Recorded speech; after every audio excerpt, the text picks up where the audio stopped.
Recently I've fallen down the Trench Crusade rabbit hole, and it inspired me to build these temple ruins.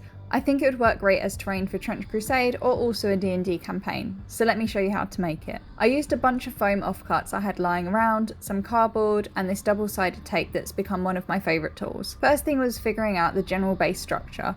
I cut the foam and cardboard into shape for the base and walls, then glued it all together with hot glue. You can use regular glue, but I'm really impatient and I didn't want to wait for it to dry. Next, I cut out a hole for the stained glass window that I made. I showed you how to do this in another video and I'll link that below. I also used foam to create some little steps in the ruins and added cardboard bits to mimic debris. For gluing the steps, I switched to Mod Podge since the hot glue was a bit too hot and started melting the foam. Then I used the double-sided tape to create a brick pattern. There's a more detailed breakdown of that in another video, also linked below if you're curious.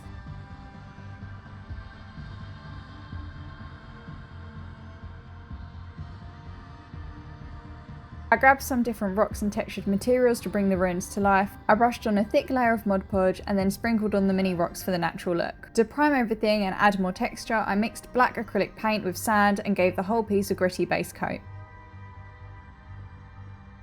Once that dried, I started dry brushing on different colours to bring out the details.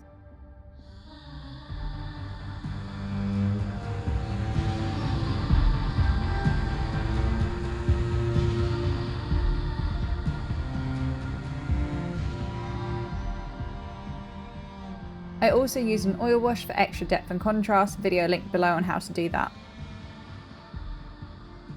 I added some finishing touches like twisting vines, also a video linked below, mossy paint effects, and a few blood splatters for a grungy, lived-in feel.